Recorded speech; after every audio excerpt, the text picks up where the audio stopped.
Hi guys, I'm skipping the normal intro because this is me trying to just do a quick update to the Sarah Lawrence cult story. For most people who know me, rarely are things really quick when it comes to me telling stories.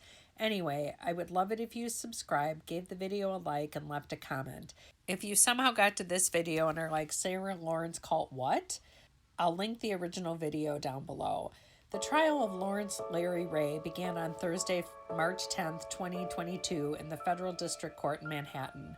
Ray has been charged with racketeering, conspiracy, extortion, forced labor, money laundering, tax evasion, and sex trafficking. Opening statements proved dramatic when Assistant U.S. Attorney Lindsay Keenan relayed the story of Ray handcuffing an unnamed woman to a chair, placing a bag over her head and suffocating her. He allowed her to survive, but not without orders that she behave and keep making money for him. The recounting sounded a lot like the story Claudia told a friend that finally got her to break away with Ray. Keenan accused Ray of committing acts of senseless violence, mainly upon friends of his daughter Talia, whom he had come to know when he moved into her dorm at Sarah Lawrence College over 10 years ago. Pointing a finger at Ray, the prosecutor said, "This man, the defendant, Lawrence Ray, used violence, fear, sex, and manipulation to get what he wanted, power and money." She went on to say that Ray had convinced the students that they were broken and he knew how to fix them. He used cult-like tactics to isolate them from their family and outside friends.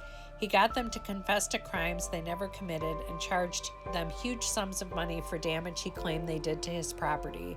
There are claims that he forced the students to perform unpaid labor, directed them to have sex with each other as well as others, sometimes filming the encounters, other times having at least one engage in prostitution with the money being turned over to him.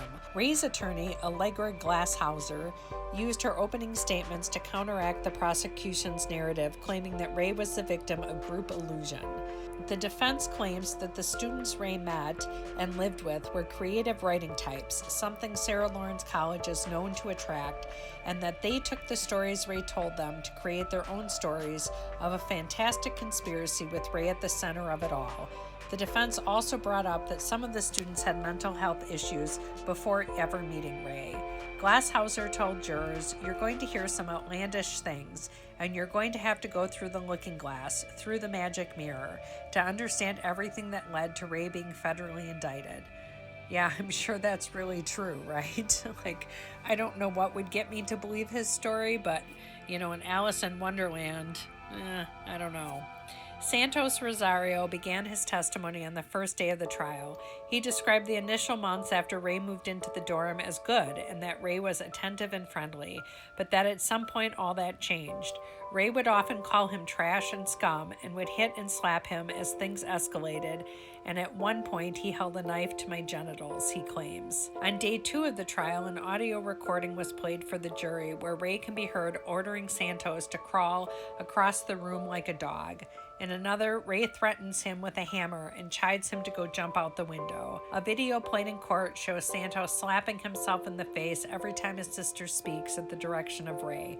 After more than an hour, his face is almost unrecognizable because it's so swollen. As more witnesses are called, the prosecutors will begin to show patterns of the psychological techniques used by Ray to turn the students into his followers.